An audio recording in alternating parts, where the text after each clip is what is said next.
Okay.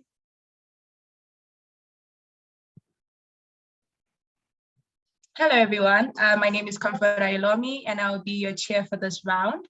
I'll just give my panelists all a chance to introduce themselves. So in alphabetical order and how you are on the draw, please just introduce yourself, state your name, pronouns if you prefer. If not, then that's absolutely fine. And then moving on to there, we'll start the round. Awesome.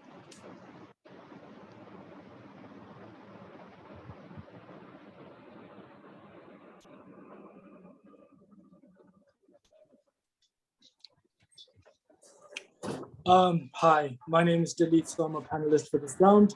Congratulations to the teams for making it this far. I don't really believe in luck, but I'm sure you'll need it today. Best of wishes. Right, hello everyone, I'm Farhan. All the best to all breaking teams that made it to the open final. Thank you, there then. Hello everyone. And congratulations to all breaking teams. All the best in the finals.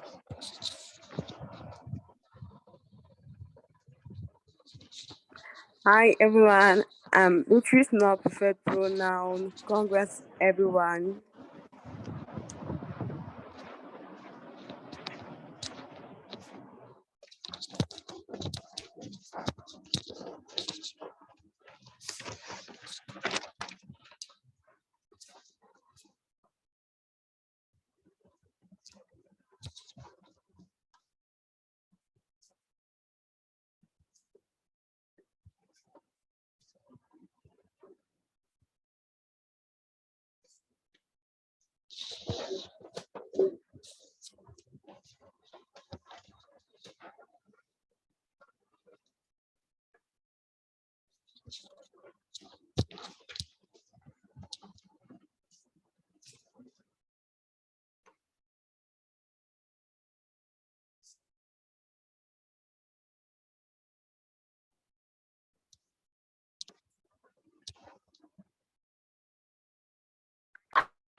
Just a quick confirmation, was I audible the whole time?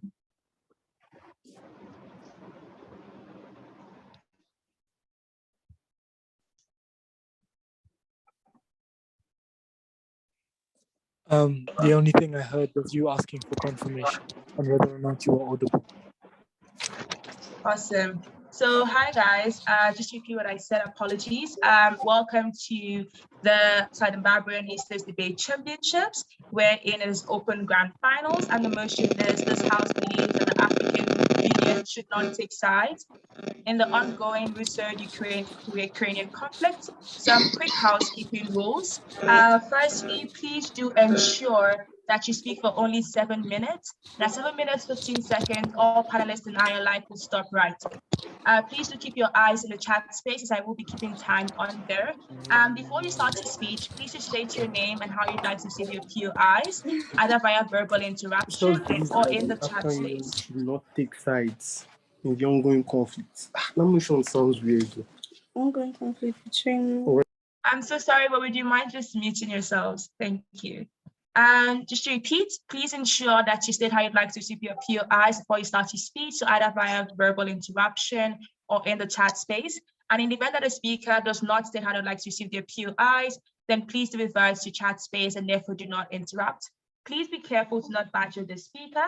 And with that being said, we can now start the round, calling upon the Prime Minister to open this debate for the whole House. Here.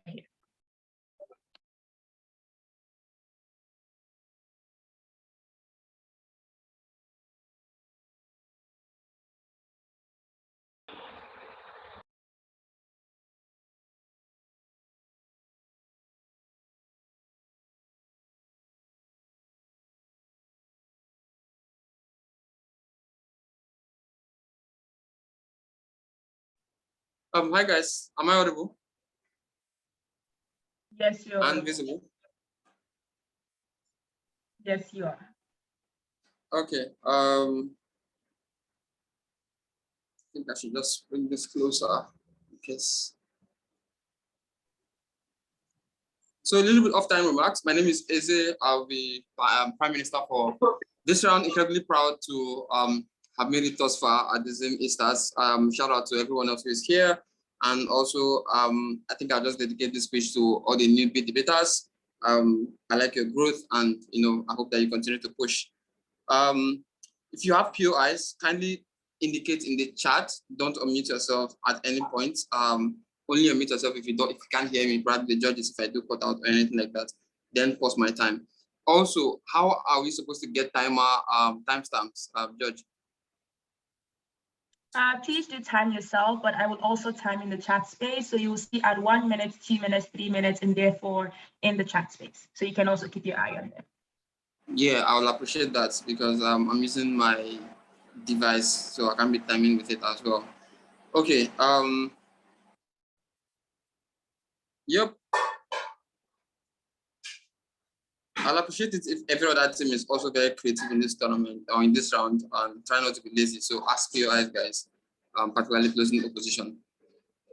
So I'll start my speech in 3, 2, 1. We think that when there exist international wars, there has to be some sort of interest, right? So the things that motivate, like participation by third-party individuals are of twofold. One, it could either be principled interest or pragmatic benefits. So my entirety of my speech is going to be about showing you why on both levels, we have no business being involved in the Russo-Ukrainian war in this particular instance. Let's give a little bit of prehistoric background.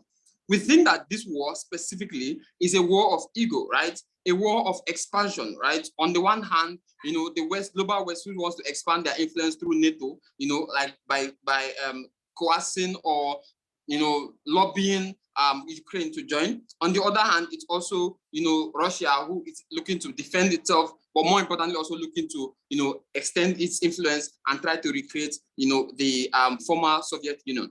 The importance of this characterization is to show that the outcome of both, is like in the event where any side of them emerge as winners, there is little to no benefit that comes, to Africa as a whole in itself. But also as a means of setup, we don't think that we care. We don't think it's our burden to show why individual countries in Africa should or should not be involved by maybe like taking a side in the war. That's not our business. The debate is largely about the African Union as a collective voice of the African people. So, for example, because of the romantic relationship between Russia and South Africa, we don't care if South Africa, for example, chooses to like support them as they already did in those particular instances. So let's move on. We think that one, that both sides are prehistorically complicit in the atrocities of Africans and blacks in general. The reason why this is crucial is to say that there exists no sort of, no sort of principled, inclination that we have to be on both sides. Both of them are oppressors as far as we're concerned. Both of them belong to, quote unquote, the global West, but also even Russia in themselves, as, beneficial as they may have been to African states, some African states in the new modern era. We think that they also are benefited largely from the, and are complicit also from the oppression of black people, and have benefited also from things like, slave trade and the harms of the pre-colonial era. More importantly is that, and this is very crucial, right? Because this is going to be a counterintuitive case. So I need you to listen to it carefully and not necessarily be about, whether it sounds moral or not.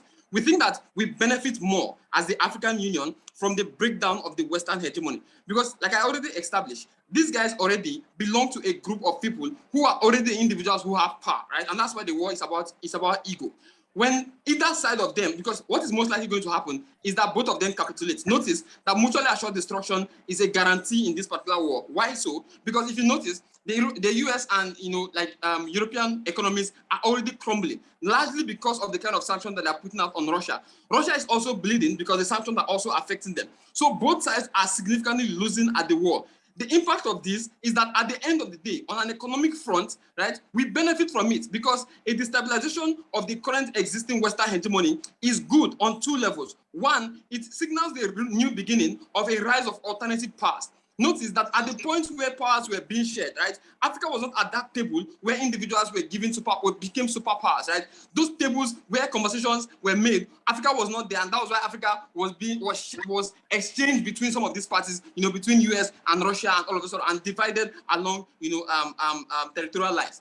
Importantly, meaning that now we think that there exists a chance for us to be at that table, right? In the event where the war destroys both of them, and we're happy, for that to exist because we think that everyone like countries essentially exist to be nationalistic and to benefit themselves or to position themselves in a way that benefits them and their future generations.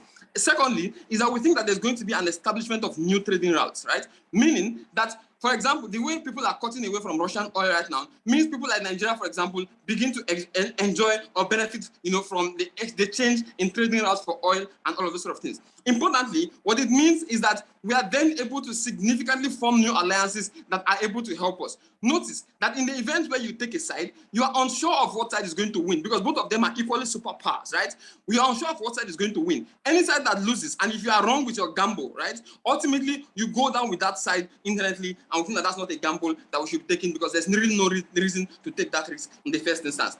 On another level of argumentation, we think that we lack the capacity to do anything tangible because when you say, well, let's take a side, when you take a side, you have to be ready to actually support that side. So, for example, Australia is taking a side with Ukraine and sending, like land-to-air missiles or like planes and all of those sort of things. What exactly can Africa give aside from being able to go on Twitter and say we support like South Africa did? I think we can already do that. But this debate is not about saying we support like Ukraine because we don't like the destabilization of human rights. We think that we can already do that. This debate is largely about practical support, meaning that you're able to send things like boots on ground, you're able to send things like military warfare or statistics, specific intelligence that's going to be able to help these guys. We think that on all fronts, Africa actually lacks the capacity to do anything significant. But two things in conclusion. One is that we think on the level of backlash, we think that on our side, there are no backlashes because, see, as Africa is neutral right now, as the African Union, we think that it benefits us largely because there are no expectations. We don't think that there's anybody ultimately that's expecting Africa to be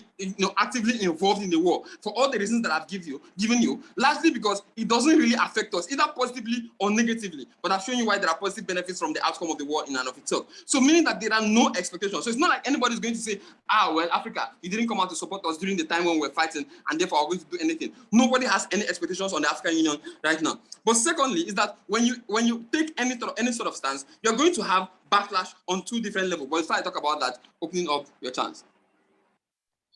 We don't think the debate is compulsorily about providing tangible support. It says take a side. That means publicly declare that you support one group or you support the other.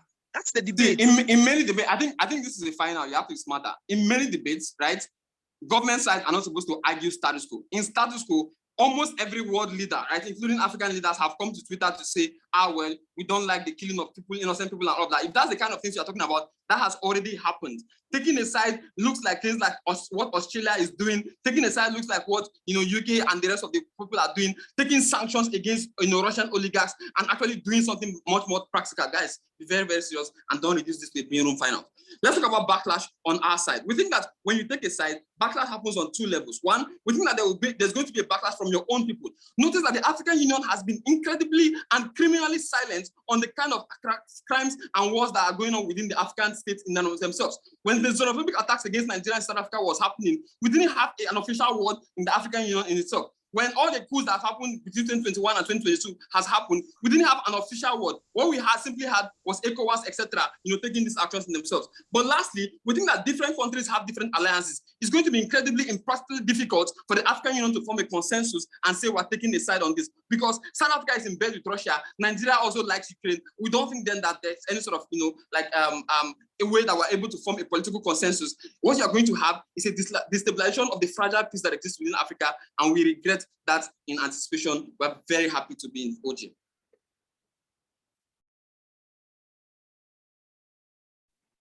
Awesome. We thank that speaker for that fine speech. And now we call upon the leader of opposition to open this debate for the opposition bench. Here.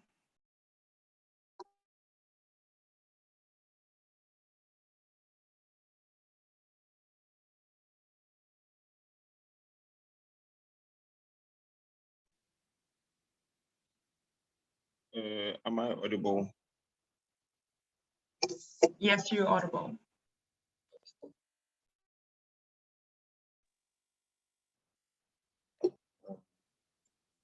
Okay. It's not flashing here. That would have remained here. All right. So, hi everybody. My name is Prosper Michael. It happened.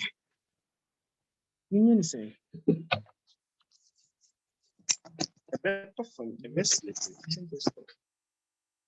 all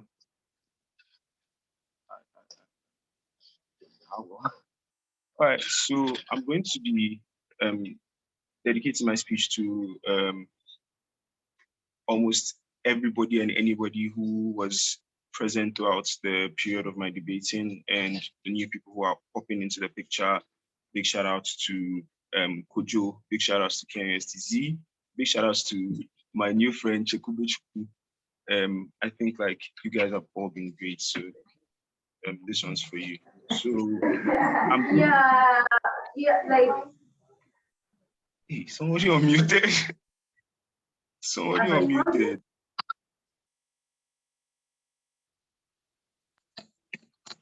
All right, so POIs in the chat. I would gladly take a POI from OG, because my partner would most probably take a POI from CG. So we are trying to like make sure everybody gets a chance to ask a question. So I'll be starting my speech in I'll be starting my speech in 3, 2, 1. So panel, first off, we think that gone are the days where you can like squirrel a debate because you think that you know debates more than anybody. Right now, debate knowledge is democratized. Everybody knows exactly what to do and what to say. This means to say that you cannot come and say that you are not allowed to argue in a certain manner because of status quo, because what their case hinges on is an assumption that Africa does not have capacity to do things. And because we don't have capacity to do things, we cannot take a side. First off, we think a debate does not necessarily demand us to actively do things. But beyond that, we think if it comes to doing things, Africa has teams that goes on peacekeeping missions, etc., etc. If it's problem then is that, well, other countries have different countries that they align with. We think constantly a lot of decisions have been made in the AU that certain countries disagreed with. We don't need everybody to be on board. We just need a majority decision, and that's when we're going to decide exactly who we're going to side with. The debate cannot be brought down to that silly thing of, oh, some people are going to disagree. Like, obviously, there is rarely ever 100% agreement in situations of this manner. But more importantly, within a debate, particularly questions exactly why it is important for Africa to take a side.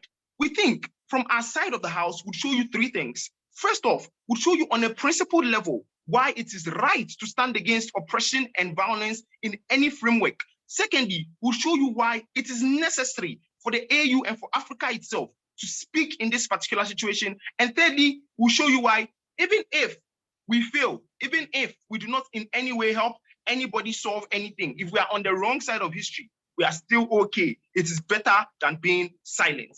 First level of engagement and analysis in today's debate. We think that in today's debate, we need to recognize that impact of the Russia-Ukraine war has affected Africa, whether or not we speak in favor of Russia or in favor of Ukraine. What does this mean? It means that, for example, in Nigeria, there is fuel scarcity. In Ghana, there is a high hike in the prices of fuels. In many places in Eastern Africa, the availability and the prices of oils is largely very erratic because of Russia's dominance in the oil market. We think what that means is that whether or not you speak, you are still going to be affected invariably. We think it equally looks like students in the diaspora who are reading medicine in Ukraine being kicked out of their schools to come back home because now there is a war in Ukraine. We think that largely, whether you choose to speak or you choose to stay quiet, it is going to come to you. Something would happen to you. It is better you speak than you stay quiet. But more importantly, we think for the people who are constantly being affected by these things, who are citizens of Africa, it is only right that Africa speaks in a bit to make sure that they signal exactly where they stand in the middle of this conflict that is disrupting the social unity and the social standings within the African community. We think that the economic impact of this war in of itself is something that demands that Africa, being a victim and a third party victim in that regard, particularly engages in speaking out in what has happened. But more importantly, we think that today's debates cannot be leveled down, because I see a world where CG tries to do that. They'll probably say something like, well, we think that being neutral can necessarily be on the chat. Phones are muted. They could particularly say being neutral could necessarily mean that they'll only say, oh, no to war, and they'll just show that they hate war and they hate violence. We think the debates cannot be about just saying no to war, because no to war in of itself is an active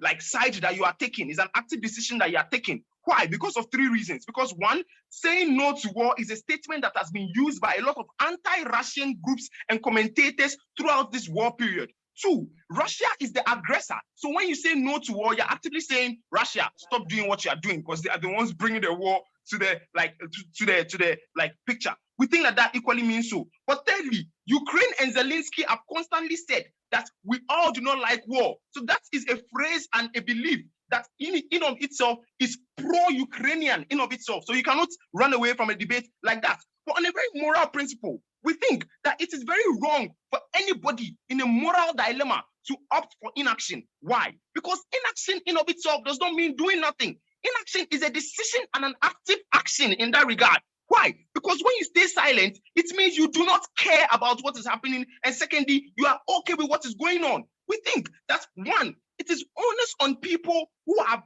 particularly suffering from these actions, i.e. the students that have been kicked out of school, i.e. common individuals like me and Kojo who pay higher prices for fuels in our cars, to particularly say that we are not okay, and particularly have our government signal to the world that we do not like the fact that Russia is sitting in the whole arena. But more importantly, we think principally, violence is one that is deplorable and everybody does not go for it. That's why constantly the AU is always per precedence, and this is very important. Per precedence, the AU is usually makes statements with regards a lot of violence and a lot of wars that go on. Example, the Israel-Palestinian conflict, where the AU took a stance. We think that this means that there's already precedence that shows that we can do this, we have done it, we can do it again. But more importantly, we think that the AU being susceptible to being bullied by another country means that it is important that they show to the world that we are anti-bullying, so that when they in turn start getting bullied at any point in time, they could particularly get help from people equally buying into that ideology. You need to align yourself to people who buy into an ideology of protecting minorities. It is right for us to take a side, and we say that that side should be Ukraine. But more importantly, we think that the susceptibility that exists for the AU and every single country in Africa to particularly denigrate into having wars with either internally or externally means that we should particularly signal to the world that it is not our nature, we don't like it, so that particularly it is taken off of us in that regard. Before then, CG, very quickly. Morality is contingent on interest and outcome. What exactly does it benefit to these individuals? Exactly what we are talking about. I just showed you about the signal in of itself. That's literally the whole debate. But beyond that, morality in of itself is a principled stance. It does not have to be contingent on interest or outcomes. It's contingent on the principle on itself, on a deontological compass. We think that is also right. But more importantly, the big question then becomes, what do we gain? I already showed you how we gain a level of support when the broader world recognizes that we are people that do not subscribe to violence. We show that we are progressives in that regard. But secondly, we think to a large degree, the larger chunk of the world is pro-Ukraine. And that means that we align ourselves to the larger chunk of the world and we join in the train that is moving forward. When you stay quiet, it equally signals that you are okay with what is going on, and that could equally send a message that you're probably pro-Russian. Because let's talk about people who are quiet, like the likes of China, the likes of North Korea. These are rogue states. If you stay quiet as AU, you signal to the world that you are just like these rogue states, and you do not necessarily get any benefits in that regard. We think you align yourself with people who are pro-life, who are pro everything that is peaceful in the world. We think that's okay. But even if we fail, let's assume Africa brings nothing to the table. Why is it okay? We joining, we making a statement does not save anybody. We just wasted our time. We think it is okay for Africa to speak and fail than for Africa not to speak at all, because when we speak and fail, at least we know for sure that we have been able to signal our moral standing as a people, and we think that in of itself is beneficial as an element for future events of people trying to fuck us over and bully us. We think it's important to recognize this, because I see a world where CEO comes to say, OO didn't make Anais. We don't think that that's the debate. We think that OO particularly engaged this debate. We're very proud to oppose. Awesome. We thank that speaker for that fine speech. And now we call upon the Deputy Prime Minister to close this debate for the opening government. Here.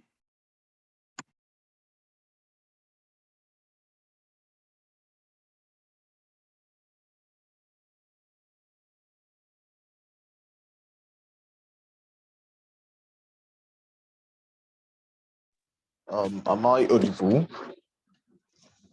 Cool. Yes, you're audible. Do I even know if I'm doing okay? I can be seen. Okay, so please just give me some time to arrange my stuff.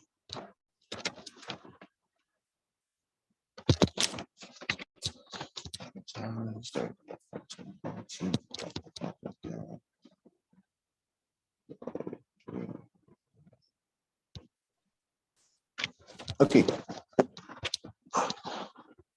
Shit. Yeah, I've seen it easy. I've seen it. Okay, so POI strictly. Can you hear me? Yes, you're audible. Okay, so POI is strictly on the text space, timer and everything. This speech is dedicated to my best debate friend. He's non-existent. I'll begin in 3, 2, and 1. So, panel, what you get from opening position is this, that it's affecting us. One fundamental problem is that they already give us a side that we're siding, basically, right? And their assumption is that that's the best side, but I'll engage that later. He said it's fundamentally affecting us and the reason why we should fundamentally act. We think in both ways. We think, first of all, right, even if it affects African countries, we think that those particular impacts are not so much or as big as the fundamental impact of not talking. But secondly, the fact that something affects you to some extent doesn't necessarily mean you should take sides, especially when there are scenarios where the both sides are fundamentally bad, right, and are not necessarily good actors in and of themselves, right? And how once you are decide not to say anything, or the fact that you decide not to say anything doesn't necessarily mean that things would not become better, but the fact that you decide to say something doesn't mean that things would necessarily become better within that aspect of the world, right? We think specifically the African Union should not do this. We think specific African countries that are affected can decide to do this. It's their own body, right? But we do not think the African Union should take this burden fundamentally, right? To say that saying no to war necessarily means that you're like siding Ukraine in that particular instance. One, it doesn't, because saying no to war could also mean, oh, Ukraine should just decide to accept whatever Russia wants and let there be peace and the other side of it. But we are not even taking that stand. We say they should say nothing about it and be silent about it because they have no incentive or they have no principal justification why they should fundamentally talk, right? The argument of precedents makes no sense within the confines of today's debate, because the fact that precedents happen does not mean that it should continuously happen, especially when there are potential harms that could exist. But secondly, when we can prove that principally what they did in the first place is different. And we think those scenarios are fundamentally different from these particular scenarios. And that's why those arguments do not fly within confines of today's debate. Positive matter, we still eventually engage them within their speech, right? See, both sides of the war, both actors are immoral actors, right? If you're pro-Ukraine, you are pro the West's selfish interest to dominate those aspects of Ukraine and those aspects of the world and to continuously remain as world power in itself. The reason why they do not want Ukraine to necessarily come to negotiations with Russia. If you're pro-Russia, you're still pro any form of problem that you're pro human rights abuses and all those kind of things, right? So the both worlds significantly are immoral actors, and you have no legitimacy to support immoral actors in themselves, right? And that's how it takes away those arguments on how it's affecting us. So even if it affects us, the fact they're immoral actors means we should not support them. But secondly, panel, right, is on the fact that you cannot get some level of overlapping consensus within these countries. And that's something they do not agree with, because they say, oh, we're going to support Ukraine within this war, right? See, you have first countries like South Africa who are against Ukraine, basically, and support Russia. You have countries like Nigeria who also are decided to be on the fence and be indifferent and do nothing about it, right? It means that the African Union will eventually have to take a unilateral, and I don't even know who is going to take that unilateral decision, right? But it's whoever is on the top, right? Taking the unilateral decision to decide who you're going to take sides with one. What it means, right, is that you open the African Union to different levels of attack from these countries. One, in the case where the dominant countries are the ones siding it, you have certain levels of rhetoric between other countries that are not dominant on how the African Union does not respect them and their views within within the confines of supporting wars in themselves, right? So those levels of division exist. Understand that the reason why the African Union cannot work or is not working the way it is supposed to is because there are levels of divides and inferiority complex existing within those unions, and just imperative for the union to repair those levels of inferiority complex and not to further trigger them to exist, right? Because then they would say the superpowers are the ones supporting, right? But they make unilateral decisions and support Ukraine, right? You have the key people who are leading the union, South Africa, who brings the greater money to the union, Nigeria, who wants to be indifferent, and to some extent is allied to China, who is allied to Russia, clashing against this union, right? It means the union cannot even fundamentally exist because you have your hegemonic countries not supporting you in the long run, right? But in the case where they support Russia at the point, you have those levels of division, right? So the sole fact that you can never come to any form of overlapping consensus is a reason why you should not do this. But secondly, is the fact that within Africa, we are fighting for alliance, right? So the last thing or the best thing to do is to be very strategic with people we support in order to get alliance. When we are indifferent, there is no incentive for any country to clash us because like when the African Union is indifferent, there's no incentive for countries to clash Africa as a whole because it creates a scenario where, okay, they're indifferent, they didn't go against you. See or shoots. Yeah, so it's not like Russia has a ton of money to invest in anything other than the war. Why should we care if we make them mad at us? I don't know about that, but Russia also has allies like China, who also has a lot of money to invest in terms of Belt and Road initiatives, things that you don't want to take away from like Africa and as a whole, right? Basically. So when you take sides, you fundamentally cause those harms existing within your particular states, because then you risk things like sanctions. Eventually, when they decide that you have supported those not eventually win that war, and it's something African nations cannot, or the African Union cannot risk, right? We think that nations maybe can decide to harm themselves, but the last thing the African Union should do is to put the entire continent in fucking jeopardy because they want to support a side based on a decision that is not informed. Shoot oh. So first off, we don't think that there's any real jeopardy that's going to happen because even on a geographical level, Russia cannot necessarily move all the way from Europe just to come and fight fucking Ghana for saying they don't like the war that's going on. Hanel, I already told you how they are alliance, right? And countries allied to Russia are also allied to Africa, country allied to Ukraine, allied to Africa. We benefit from both sides, right? That's the reason why we still exist. We want that fundamental benefit, especially when the African Union can't do any fundamental thing at the point where they decide to sanction us. Imagine economic sanctions from the United States or economic sanctions from China inherently, right? Those things are fundamental problems within our side, right? But Eze explains to you how there are fundamental benefits with the destabilization of fundamental world powers, right? In scenarios where, for instance, Russia economy is crumbled, right? It's crumbled and there's a dependence on oil, or we need oil, like Europe needs oil, right? They're definitely going to come to countries like Nigeria in itself, right? What it fundamentally means is that we are basically going to have to build like economic strength based on the fact that we are getting new alliance in ourselves, right? We have a chance to penetrate that structure. But it's so fact that the breakdown of a particular country within this war can give us a chance to penetrate that structure. The African Union, who has a responsibility to take care of every African continent, should not jeopardize those chances in themselves, right? Because when they do that, they lose the ability to constantly exist. But secondly, the African Union is seen as failed by African continent. So they hold no moral responsibility to be any actor of virtue signaling in itself, because they have not been doing virtue signaling from the beginning. So a very principled basis, they have no incentive to do this. Even if it harms individuals, they will also still get backlashes. So at the end of the day, it is worse off when they take a side, and when they do not take a side, we wait from opening governments, give us a trophy.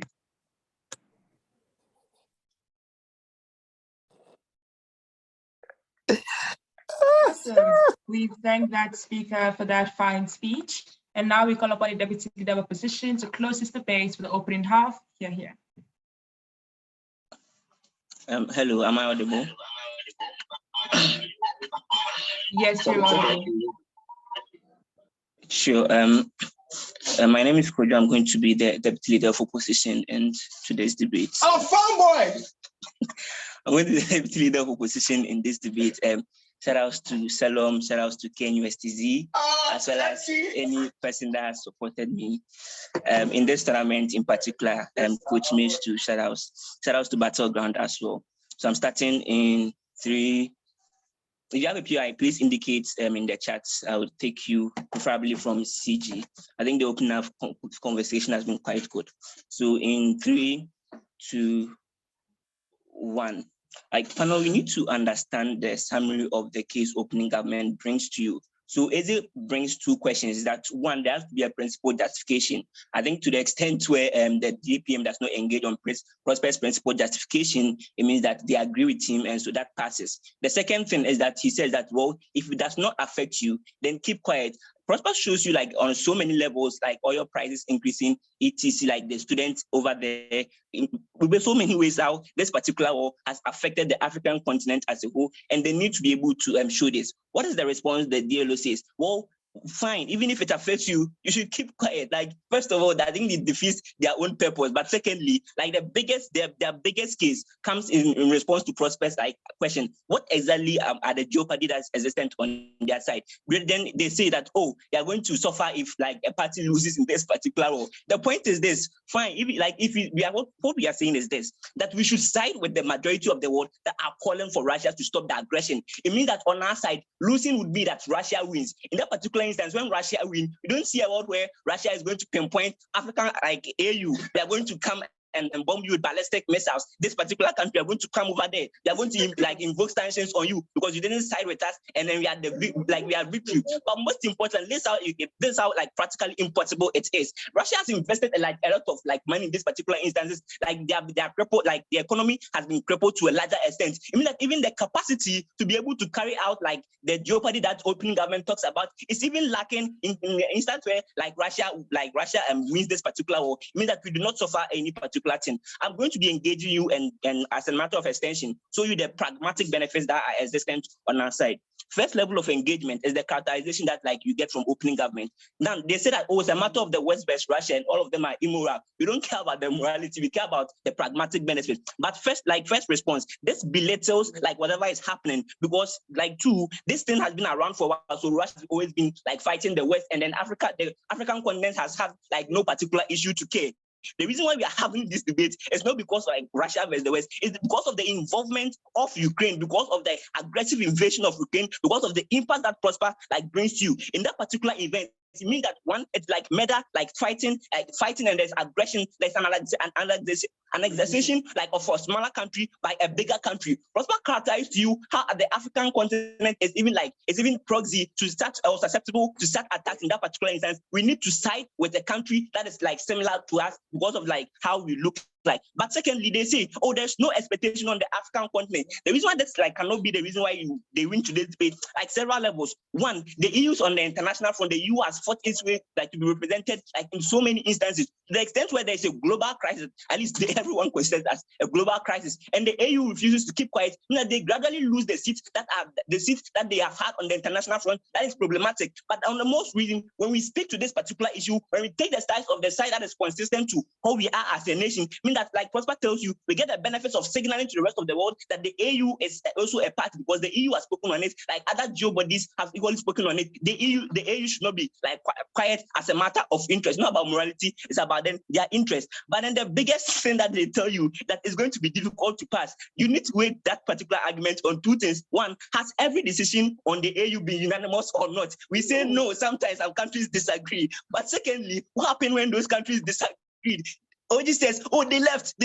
But no, the thing is this, the AU has been existing, they have disagreed, they didn't leave. So what makes like, you know, that they're going to leave this time around? Like if that was the case, and any time like people disagreed with a unanimous decision, they left, they wouldn't have had no international body. Disagreements happen. But most importantly, they say on that, oh, let individual countries who want to side with them in that particular instance.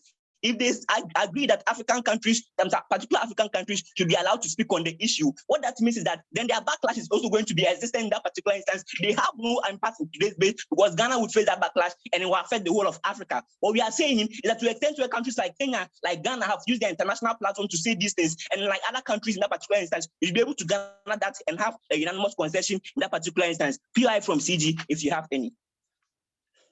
Okay, I guess there is none, right? But most importantly, on the biggest question we asked, I will not take you. What does it look like? So it does not have to be like sending them like an army or like news, because we don't even have some. Like Prosper tells you, Africa participates in some of these peacekeeping missions by sending like medics, like by sending soldiers in that particular instance. We don't see why when we side with them, we cannot do these things. But it's a matter of principle, and they need to engage in this particular instance, right? What are the benefits from this particular instance? Notice how like the African economy is integrated with majority of the rest of the world, as opposed to being integrated with Russia. It means that to the extent where like they are fighting this particular war, like I mean that they are extent where they are fighting this particular war, it means that it is in our interest to be able to side with them, because as a matter of principle, when we are principally aligned, it means that you're able to get more of those benefits that we already have. So for example, USA is less likely going to provide to you if you are not like and principally align with them, like Prosper engage the principle and show you why we are able to like do that. But secondly, right, Russia cannot like mess us up, because like a larger majority of the African continent does not even engage with Russia in that particular instant, but they cannot pinpoint us and fight us. But thirdly, is that we need to be able to voice us as a matter of like principle and side with the rest of the world. If the rest of the world groups, they are going to help each other build us up. Like in that particular instance, the pragmatic benefits are very like glaring, right? But they say, oh, we are benefiting from the war, so they mention how Nigeria is now scaling its oil. Like I'm going to flip it by saying two things. One, they can still sell if we decide to support the war. But most importantly, selling after saying that we are supporting the war signals to the world, like right now the world is looking for alternatives to Russian oil. So if we say that we are not going to, we are disagreeing with the oil and like disagreeing with the war, and Nigeria is still sponsoring like oil, it means that one, Nigeria is posing itself as like a better alternative to Russian oil. They're going to have more international engagement because we need to fight the war as a collective. That's how we push like Nigerian oil, and not when they say, let us keep quiet. Nobody gives a fuck about Nigeria. But when you contribute, the AU contributes, people would care about the AU's voice and come down to like Nigeria. But most importantly, the biggest thing that they probably have standing is whether if you stay neutral, like you have benefits. Like there's no benefits to staying neutral, because the true idea of staying neutral is saying that you don't care. One, which means that you're not able to principally like call on other countries for your help when like other countries are being able to like are annexing you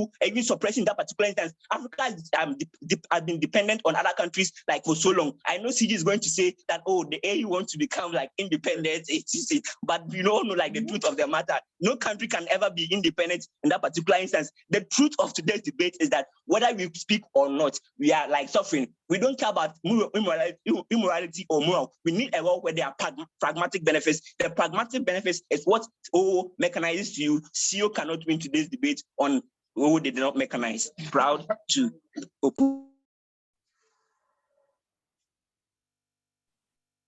Awesome. We thank that speaker for that fine speech. And now we call upon the member of government to open this debate with the closing half. Here. Hello, guys. Am I audible? Yes, you're audible. Okay, brilliant. Okay, so due to popular demand, of course, I dedicate this speech to the boardroom, dedicate this speech to my friends I met on Battleground, very amazing people, Grace, Charity, Nosa, Mascots, all of you guys that have contributed. And of course, to my parents' debate union that made me who I am, the University of Ibrahim, the best debating union, undoubtedly, on the continent. So I will be starting my speech. Right. Guys, if you have any POI, just unmute. I won't be concentrated on the text space. And 4 minutes, please, guys. So starting my speech right now. Before Russia invaded Ukraine, Joe Biden stood up in the White House garden and said, "Who the hell does Putin think he is to threaten to invade Ukraine?" What followed that statement was the USA promising Zelensky heaven and earth that should Russia invade, the USA and NATO would unleash hell on Russia. But guess what today? Today, Russia continues dropping bombs in the Donbas region in places like Kharkiv, and Joe Biden and his NATO pals are just sitting there doing nothing. Highest, they will tell you they are implementing sanctions, but that doesn't stop that thousands of Ukrainians are getting displaced and are dying every day. This is to tell you that from the lenses of the political spectrum on the international stage, morality is a word that has been used as a face of pretense to push a lot of people to their graves. If moral obligation was a real concept, by now the current conflict in Ukraine should be an outblown war between the US and Russia. But because people will just say, you know, you have to be moral, go and be moral, and they'll push you to your grave.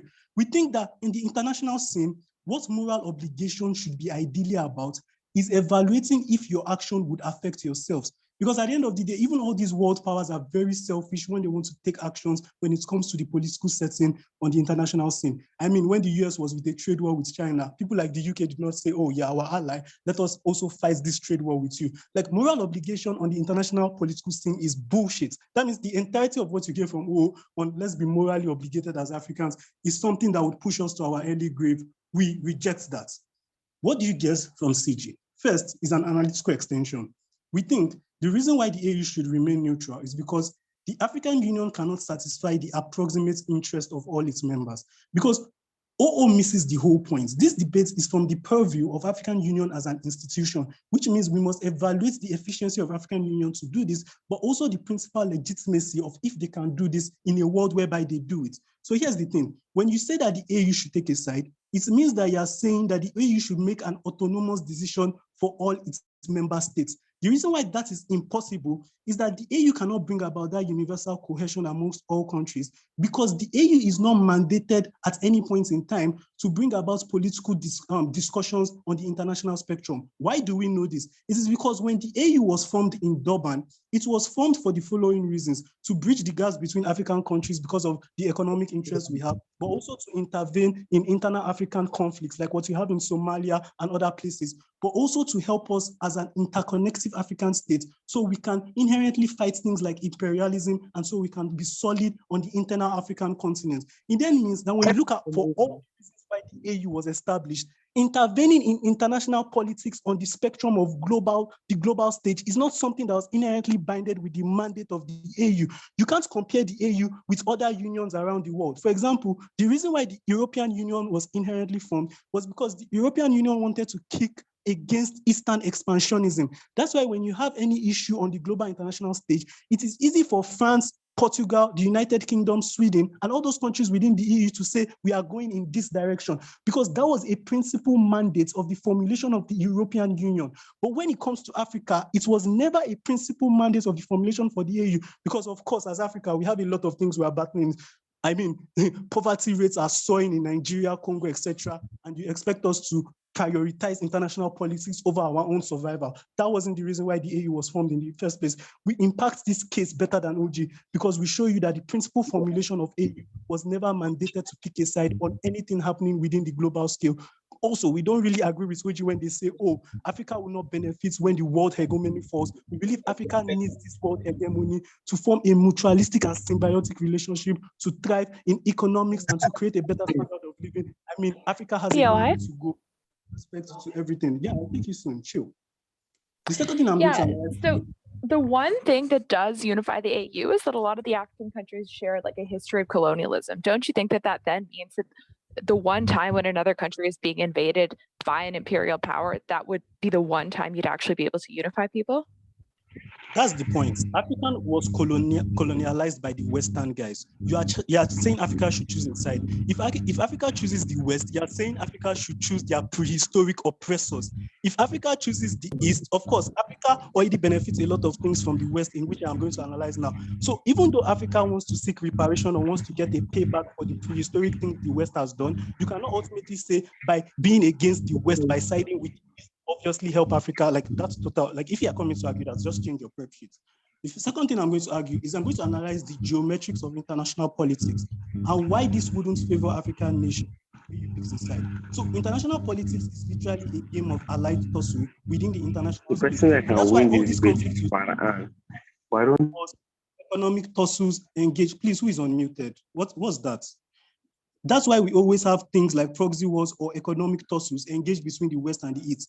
If you say an institution should take an action within the international space, you must obviously evaluate the efficacy of that international institution or intercontinental institution to be able to bear the consequences of that particular actions. In an instance where you say the AU should not be neutral, it then means you say the AU should pick a side. But the thing is, the way Africa is, because of our economic development, we mutually benefit from both sides. I mean, the Eastern guys like Russia and China supply us with capacity development in terms of trade deals. The Western guys supply us with STEM. It then means we ultimately need them to grow. If you say the AU should pick a side, the consequential materialistic consequence that is bound for Africa is that these guys will ultimately see us as an enemy and implement heavy sanctions against us. Like, The AU has not even solved a lot of problems going on within Africa. Like the AU could not solve the war between Ethiopia and Tigray and a lot of those things. And you expect to be able to withhold or be a shock absorber to the various consequences that will come from this action. It is not just possible. But another pragmatic outcome is that if you say the AU should choose a side now, in the nearest future, it will be hard for the AU to switch from that side. What it means is that you are putting Africans in a jeopardy of being aligned with only one party within the global stage. That is increasingly bad for the development of Africa, most especially if most countries in Africa are not developed, because Africa needs to have fluid decisions to be able to make changes or to be able to make trade deals or all those other things.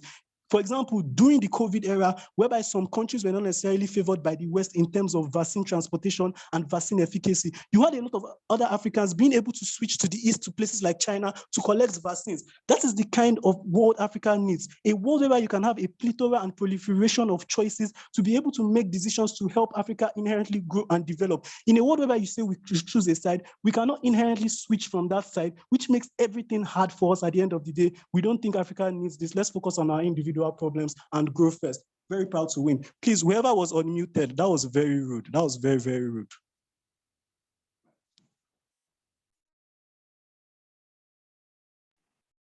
Awesome. We thank that speaker for that fine speech. Just a quick notice to everyone, please do keep your mics on mute.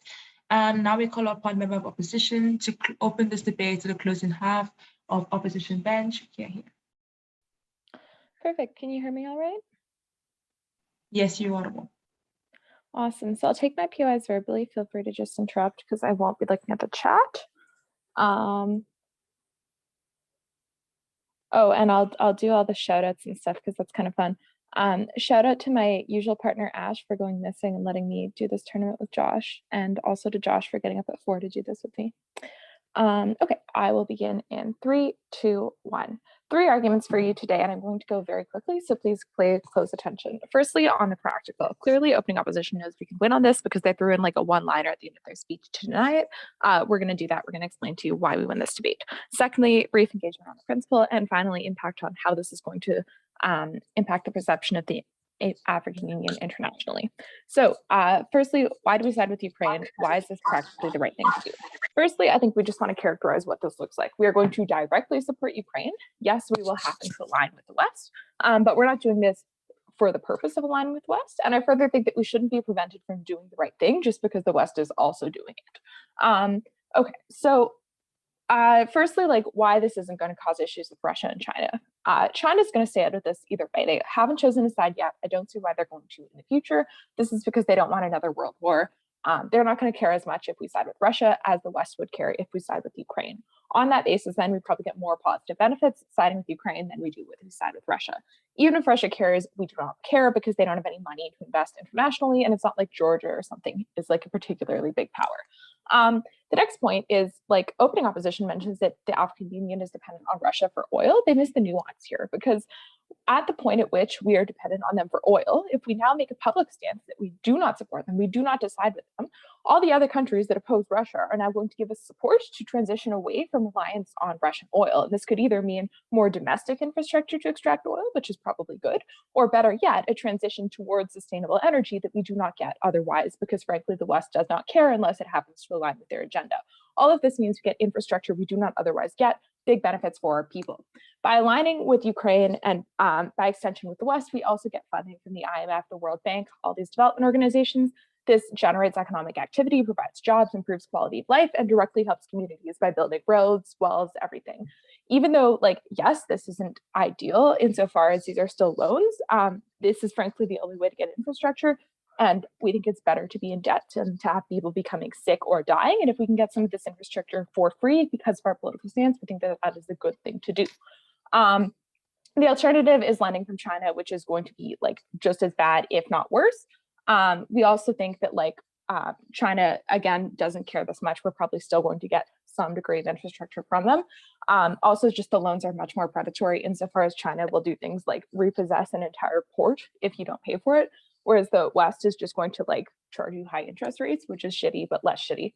Okay, on to the principle, a little bit of engagement with opening government. Note, we're going to give you a better principle for why we should do this than opening opposition, which just tells you we should oppose bullying, which I think is somewhat weak. Okay, so First of all, I think that Ukraine's resistance to Russia's invasion is anti-imperial, and it is a question of defending principles of autonomy. The Ukraine is currently receiving insufficient help from the West, even though the West supports them in theory. They're not giving them enough funding. They're not giving them enough soldiers, and Ukraine is effectively fighting alone, even if it seems that they cannot win, to defend their cause. We think in many ways this is analogous to the anti-colonial struggle that has been faced by many African countries. I'll get to the POI in a little while. Note that this anti-colonial struggle is the one thing that actually unifies the African Union. It was in response to this that the African Union banded together, that these countries came together and agreed to pursue common policies. And we think then that in response to Gov Bench, who says we can never get people to agree, the one time we probably can get people to agree is when we see another country abroad being bullied by an imperial power without receiving sufficient help. And I think that at the point at which we can position ourselves as the country to provide that help, even if we can't do that much, we think that's worthwhile. We think that that is principally consistent with our roots, and we think that that is likely to inspire a lot of support from the member states, and it's likely to bring us all together. Impacting, if we buy open government and we can't do anything tangible, at least we should be symbolic. At least we should be principally consistent with our roots. I think that's important. Principled responses to their arguments, they tell you that if you pick a side, you're expected to do things, and nobody expects Africa to do things, so we don't have to. Frankly, I think this plays into the narrative that Africa is weak and can't do things. I think that at the point at which we do more than expected, we're going to be rewarded. We think that's a good thing. And we think we should also show the world that we are capable. Principled weighing over opening opposition. They tell you that we should signal our values to the rest of the world. Great, no impact, we could impact. And they tell you that anti-bullying is going to be very nebulous and that we need to follow the African context because of the colonialism that has previously been faced in the past. I think this is a much more important argument than the vague anti-bullying stuff we get from them. I'll take the POI super quickly, please. Yeah, you need to do better than your OO. The things you talk about, like virtue signaling, are already catered for in our counterfactual. Engage why your model is better than the counterfactual. So we beat OO because we tell you that we are able to, one, get a transition away from our dependence on oil, especially Russian oil. This is infrastructure we do not get in the counterfactual. OO never brought this up. And two, because of the legitimacy of the African Union, which is my second point that I'm about to get into. So second point, legitimacy of the African Union. If you do not choose a side, you're likely going to look indecisive, illegitimate, and you're going to undermine buy-in to the African Union. This is bad because we want a strong African Union, because it enables countries to have things like strong collective bargaining power, share resources, and have shared monetary policy, all of which is good economically. We think that recent coups of the COVID-19 pandemic have all pushed the African Union to the breaking point. We need something big to unify people.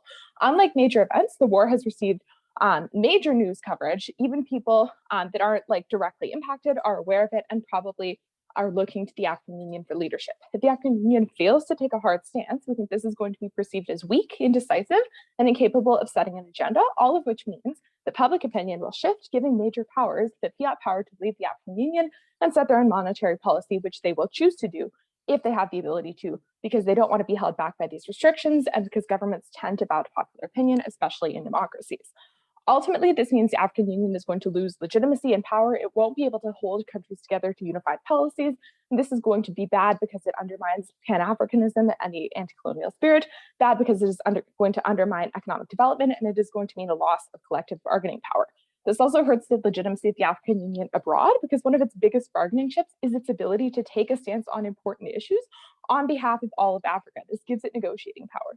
If the African Union is seen not to take a position on something as important as this, other powers are going to doubt its ability and capability to follow through on actually taking sides in future, where the position of Africa may be more important. And this means that they're going to be less likely to do things for you because they don't think they're going to get support out of you in the future. This means less economic change, less benefits for citizens, and long-term, the African Union loses bargaining power and potentially falls apart. On this basis, proud to win this round.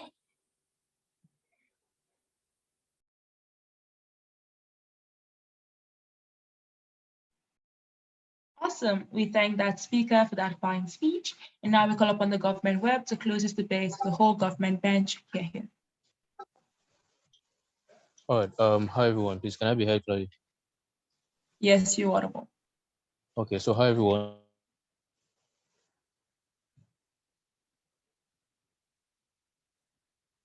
And I'll be the member of government.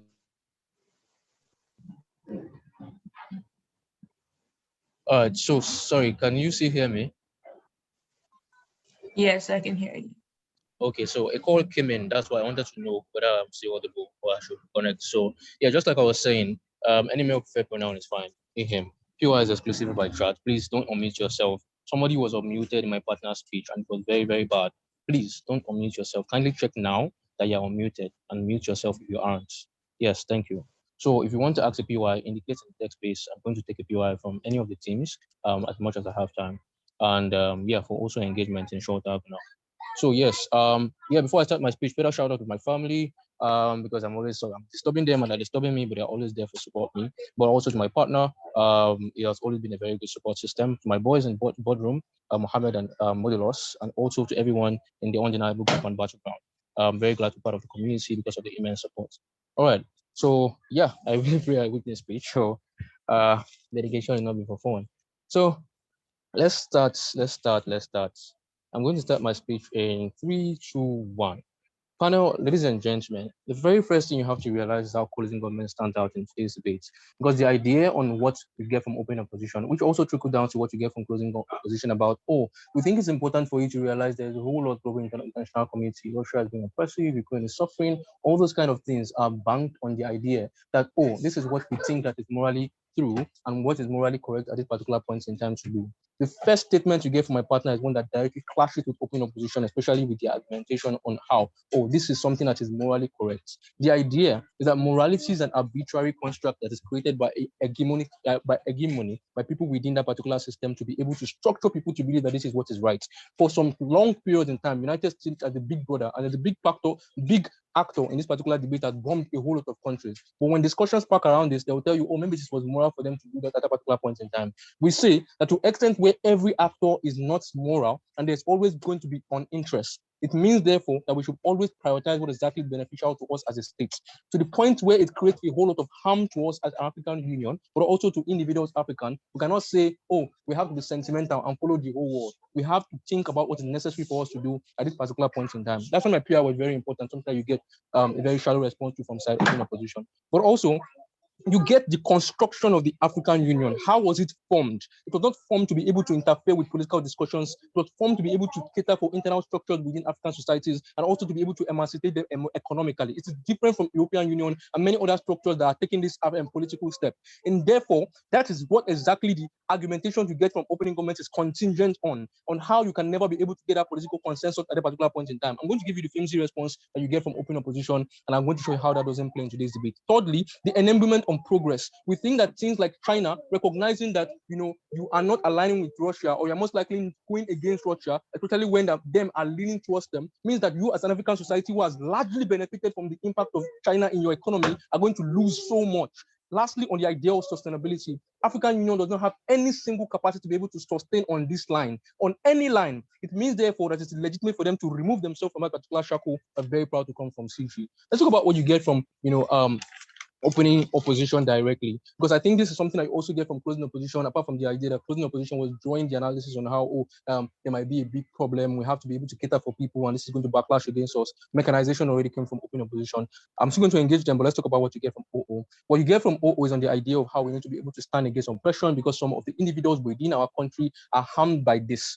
This is correct. This is a valid argumentation, but it doesn't mean that individuals, African Union as an entity, should be able to take that decision, especially when it leads to disastrous outcome to a whole lot of people. Why? Because the rate of impact vary by country. Nigerians have a whole lot of individuals in Ukraine. Doesn't mean Ghana has the same. It means, therefore, that the impact it has on different countries vary. Let them be the individual person to make that decision at that particular point in time. African Union making that decision is illegitimate, not consistent with what exactly they stood for or what exactly they were created for. But also, they talk about the idea of how violence is bad and we need to be able to do a lot of things. I think I've engaged the idea of morality. You can't just be sentimental. That's exactly why we have structures. Structures cannot be sentimental to do what exactly the world is following to do. We must be rational because our decisions affect a whole lot of people. And at that particular point in time, we need to be able to make sure that what is best for us. They also talk about how, if you stay quiet, it means you are bad or you are trying to side people. Like, controversies will always exist. If you do this, people are going to say that. If you do that, people are going to say this. It doesn't legitimize the fact that if you do something that is harmful to you, avoid sentiment, be pragmatic about the outcome, and ultimately do what is exactly beneficial for you at that particular point in time. I'm going to keep you calm down. So when DLO comes, based on your own case, no, I'm not taking a POI now. I'm not taking a POI now. I'm taking a PR from OO. Okay. So yeah. So before I take a PR, let me just talk about this. The idea is that, oh, let's power ourselves with the West because the West are the majority. Like majority is there. My partner's analysis showed you that even Ukraine, that are primary actor in today's debate, have been facing a whole lot of things due to promises from the West and have not gotten anything. Ukraine has the capacity to stand this at a particular point in time. African communities do not. It means, therefore, that even if you say, oh, that's the flimsy response you get from GLO. It tells you, oh, there's never been consensus, so we should do anything we like. That is problematic. The fact that that happened before doesn't mean it is legitimate to exist. Why? Because the fact that a whole lot of things happen. African Union, how many things African Union doing to a lot of countries? Look at Nigeria, look at Ghana, look at a whole lot of places where they are impoverished. African Union doesn't help any single thing at that particular point in time. It means that the consistency or sustainability of it depends on them and them alone. It means, therefore, that the actions you take must be contingent on their interest. You must cater for them. The fact that it's always been happening before doesn't mean that it's something that is good. It's principally bad to do something, especially when you can't cater for the outcome for these individuals themselves. Let's go. So your case is that African Union cannot act unilaterally and can only act when affected. We tell you that they should put it up to a vote as to who they want to support, and they're already being affected, so it means they have the mandate to act. So on both worlds, we still win on those two premises of your case. Whether or not you put it up to a vote, or whether or not these individuals act unilaterally, it doesn't really matter. Why? Because the action on the African Union at that particular point in time, on the idea of how it hampers a whole lot of individuals, especially where they don't have the capacity to do so, is extremely harmful. Because this is the best case scenario from your side. These guys are going to put up a vote, and it's actually going to result into something that's actually going to say, oh, let's support Ukraine. It means, therefore, that majoritarian are going to rule. It's still harmful because minority within that system that don't have capacity to be able to huge or to be able to sustain the impact that particular thing causes are going to be affected badly to the point where you can't even support them in the first place. Even if majority says let's do this, it is harmful for those minorities at particular points in time, especially when African Union, one, we're not created for that thing, but two, cannot be able to help these countries, especially when they're facing the consequences. This is extremely and principally wrong. And it's also very laughable when DPT the African said, oh, we don't care about morality, we care about impact. Your partner already considered that you might not be able to do anything because African societies don't necessarily have a whole lot of things like manpower and the rest of them. But you come and say you care about impact. How exactly are you making the pragmatic impact?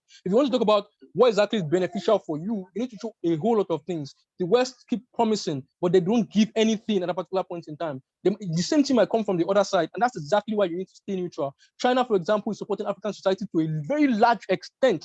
The point where you remove yourself from this ability to be able to enjoy from both sides becomes extremely problematic for you. This also trickles down to what we get from closing opposition around the idea of, oh, there's something that we need to be able to do. We need to stop anti-colonialism and all those kind of stuff like that. You need to show pragmatic principles on how this is going to lead to a form of colonialization in itself, especially when we live in a global world where interconnectivity and the ability to recognize that some countries can benefit you and you don't necessarily need to colonize them already exists. We think that all those particular harms have been extremely mitigated at the point where you realize that individuals within the particular system must be able to cater them for themselves. Morality can never be decided by an absolute person, especially when this person is the one who is an arbiter of power. Especially when the person is an hegemon in social community, is always going to weaponize that morality to be able to favor themselves at every particular point in time. That's why media is skewed to believe that, oh, maybe Ukraine is bad, or maybe Russia is bad. You need to be able to cater for yourself, and that's what morality is contingent on. How is it beneficial for you? You cannot afford to be sentimental as African societies, but very proud to come from closing governments.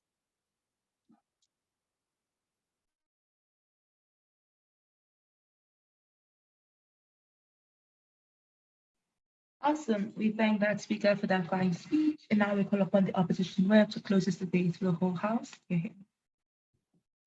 All right. Before I start my speech, thank you, Anais. Thank you, conveners. Thank you, panel. And honestly, thank you, everyone, for an excellent round. If I could get POIs in the chat, please. If I don't address it right away, it's not because I didn't see it. It's because I'm choosing not to take you at that time. Please do not unmute unless I say so. Before I start my speech, I'll just ask that you mute yourself there. Please mute yourself. Thank you.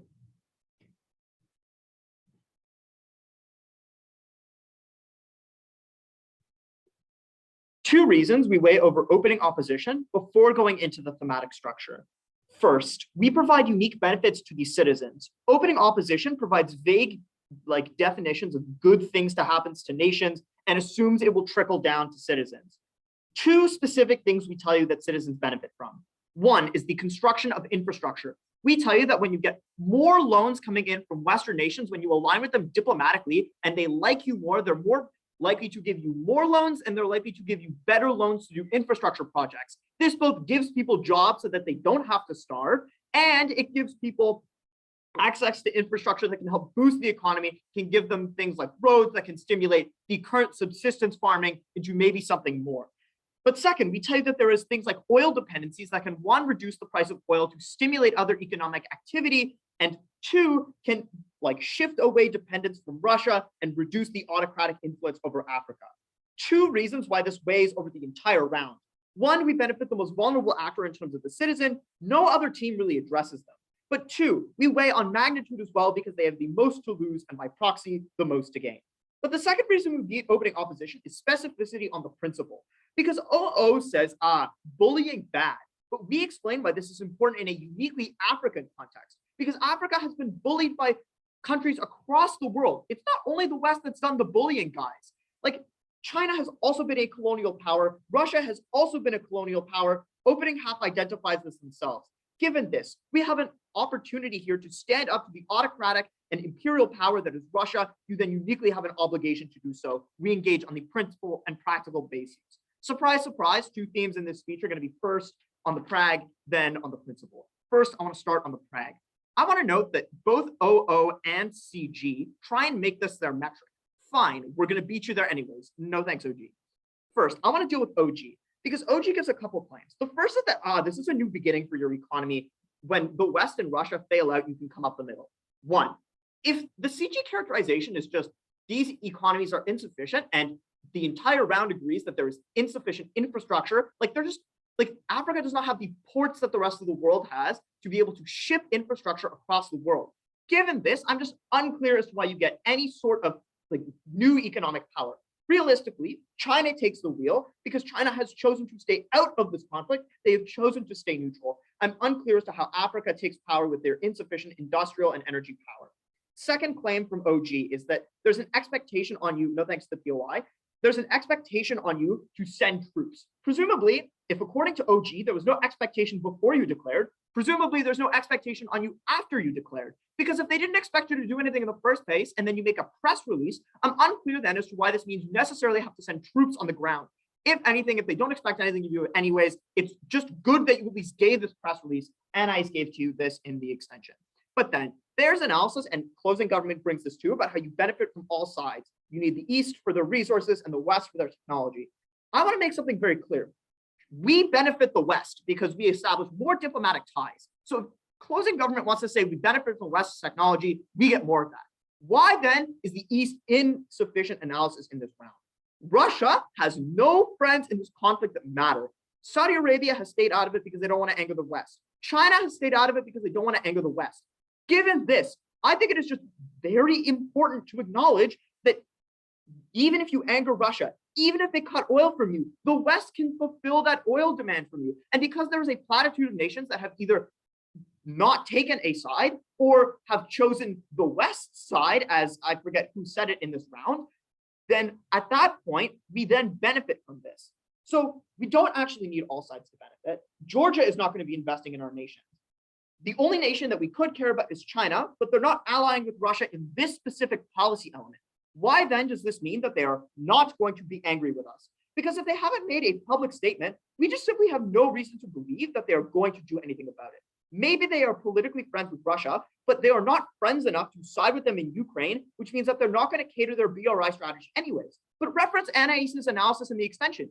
Even if they did care about Ukraine, they care about their BRI more. So because China cares about their domestic interests more than they do anything else related to Ukraine, they are probably still going to invest in Africa.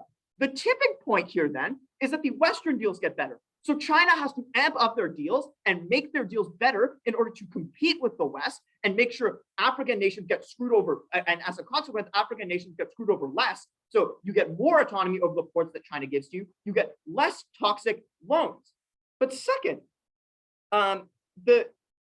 this next clash is about like the split with the within the African Union. Two clashes to this in addition to the extension that Anais already gives to you. Because presumably, we just have fiat to say that there is sufficient agreement amongst African Union nations if this is going to pass. OO gives you a whole bunch of link work as to why this is true.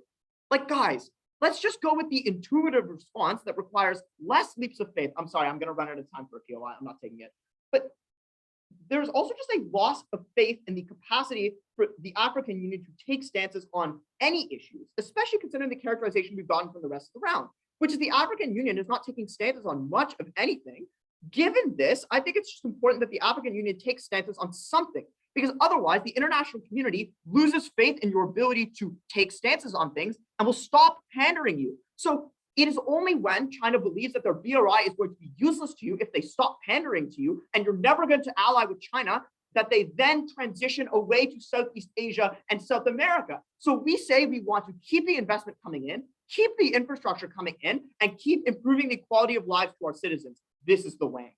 But then, like, I've already engaged implicitly with all of the reputation coming out of CG. The new offense we get from CG is that, the moral obligation forces intervention. This is just in tension with their, like, with their Wang. Like, I'm unclear as to why this is true, because presumably if it's not in the African Union's mandate, I'm unclear as to why the political mandate matters.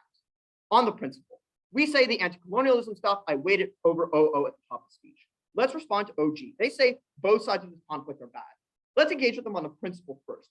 Even if both sides are bad, one side is worse. So Ukraine is being invaded, but I think we also had implicit engagement to this in the extension. But on a practical level, you just need all of the other nations. So it doesn't matter if they're all bad, you do eventually have to choose a side because there is investment at stake here.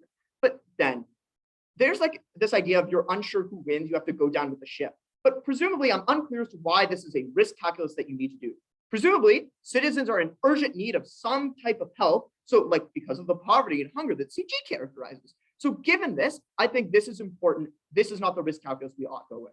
But then we have this CG extension about how it's not in the mandate of the African Union. This is in tension with their Wang that they give. So even if it's not in the mandate, I don't particularly care because CG says that the only thing matters in this debate is the Prague. They don't even win under their own metric. Their offense isn't real. Proud to oppose.